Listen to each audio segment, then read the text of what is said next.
Hello everyone, आप सभी शिक्षक साथियों को मेरा सादर नमस्कार। आपके अपने YouTube channel let's study with Vandana Agarwal में एक बार पुनः आप सभी का हार्दिक स्वागत है। साथियों, निपुण भारत मिशन कार्यक्रम के बारे में आप सभी अवगत हैं, जो कि राष्ट्रीय स्तर पर चलाया जाने वाला कार्यक्रम है।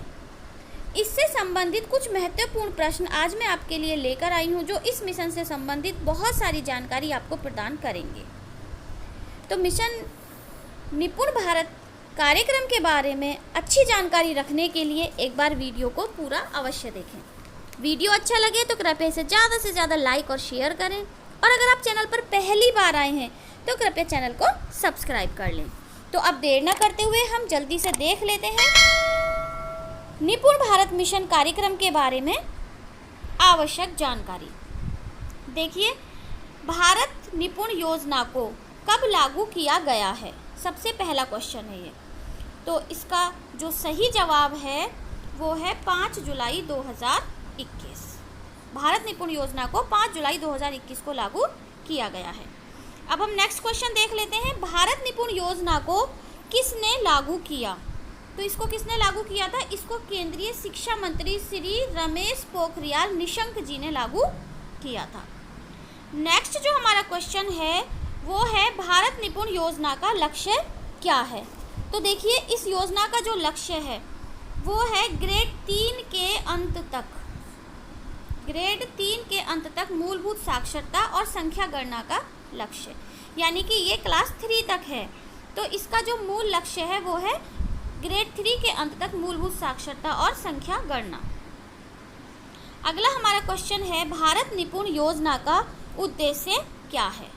तो देखिए, इस योजना का जो उद्देश्य वो है आधारभूत साक्षरता एवं संख्यात्मकता के ज्ञान को छात्रों के अंतर्गत विकसित करना।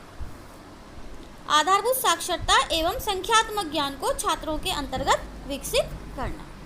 नेक्स्ट क्वेश्चन की तरफ चलते हैं, वो है भारत निपुण योजना किस क्षेत्र के लिए लागू की गई है। तो जैसा कि आप सभी परिचित हैं, ये शिक्षा क्षेत्र के लिए लागू की गई है। अगला हमारा प्रश्न है, भारत निपुण योजना का लक्ष्य कब तक का रखा गया है। तो देखिए, भारत निपुण योजना का जो लक्ष्य है वो है 2026-2027 तक, यानी कि जो 26-27 वाला सेशन है तब तक हमें इन लक्ष्यों को प्राप्त करना है। अगला प्रश्न है, भारत निपुण योजना का संचालन किस विभाग के द्वारा किया गया है। तो देखिए, इसका जो संचालन है वो किया जा रहा है निपुण भारत शिक्षा और साक्षरता विभाग के द्वारा। निपुण का पूरा नाम क्या है। अब देखिए, निपुण का जो पूरा नाम है NIPUN, यानी कि national initiative for proficiency in reading with understanding and numeracy, ये है निपुण का पूरा नाम। अगला प्रश्न नंबर 9, निपुण योजना का कार्यान्वयन कितने स्तर पर किया जाएगा। तो देखिए, जो इसका क्रियान्वयन है वो किया जाएगा 5 स्तर पर। निपुण योजना का कार्यान्वयन 5 स्तर पर किया जाएगा। अगले प्रश्न में हम देखेंगे कि इसके वो स्तर कौन कौन से, यानी कि जिन 5 स्तरों पर इसका संचालन किया जाएगा वो स्तर कौन कौन से हैं। तो वो स्तर हैं राष्ट्रीय स्तर, फिर राज्य स्तर पे, फिर जिला, उसके बाद ब्लॉक और फिर स्कूल लेवल। तो ये 5 लेवल हैं इसके निपुण योजना के। अगला हमारा प्रश्न है, भारत निपुण योजना की निगरानी किस एजेंसी के द्वारा रखी जाएगी। तो भाई, ये नोडल एजेंसी है जो कि थर्ड पार्टी होगी, इसके द्वारा इसकी निगरानी रखी जाएगी। अगला प्रश्न है, स्कूल मॉडल कितने महीने का रखा गया है। तो आप सभी परिचित हैं, आप सब अपने अपने स्कूलों में निपुण भारत कार्यक्रम के अंतर्गत जो रेडीनेस प्रोग्राम है वो आप इस समय चला रहे हैं, और जिसकी अवधि कितनी है, 3 महीने, यानी कि 12 सप्ताह।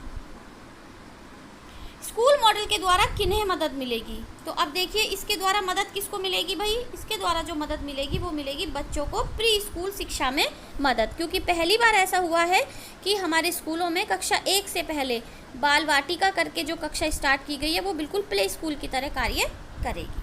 तो इसमें बच्चों को प्री स्कूल शिक्षा में मदद मिलेगी। बच्चों का आकलन किस प्रकार किया जाएगा। तो जो बच्चों का आकलन है वो विभिन्न प्रकार की तकनीकों का उपयोग करके किया जाएगा। अगला प्रश्न है, भारत निपुण योजना को कितने भागों में विभाजित किया गया है। तो भारत निपुण योजना को 17 भागों में विभाजित किया गया है।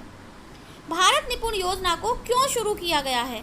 तो इसको शुरू करने का जो कार्य किया गया वो इसलिए किया गया क्योंकि 4 से 8 वर्ष के 25% बच्चों में संज्ञानात्मक और संख्यात्मक कौशल की कमी पाई गई। तो इसकी भरपाई करने के लिए इस प्रोग्राम को चालू किया गया है। अब हम अगला प्रश्न देख लेते हैं, प्रश्न नंबर 17। भारत निपुण योजना का क्या लाभ होगा?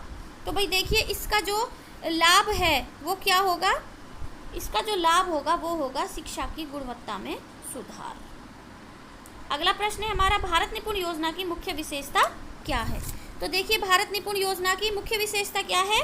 3 से 9 वर्ष के बच्चों को सीखने की ज़रूरत को पूरा करना, क्योंकि ये प्री प्राइमरी लेवल है, वहाँ से स्टार्ट करके इसको कक्षा 3 तक लागू किया गया है। तो ये 3 से 9 वर्ष के बच्चों के सीखने की ज़रूरत को पूरा करेगा। अगला हमारा प्रश्न है, भारत निपुण योजना को दिशा निर्देश करने के लिए किन की भूमिका महत्वपूर्ण होगी? तो देखिए, किस किस की भूमिका महत्वपूर्ण होगी? इसमें जो भागीदार हैं वो और विशेषज्ञों के साथ परामर्श। अगला हमारा प्रश्न है, भारत निपुण योजना को लागू करने में किसकी भूमिका महत्वपूर्ण होगी? तो भाई इसको लागू करने का जो मुख्य कार्य है वो है शिक्षकों का। तो ये थे कुछ प्रश्न जो भारत निपुण योजना से संबंधित थे। मुझे पूरी उम्मीद है कि आपको ये अपने काम के लगे होंगे और भारत निपुण योजना के बारे में इनसे बहुत सारी जानकारी आपको मिल गई होगी।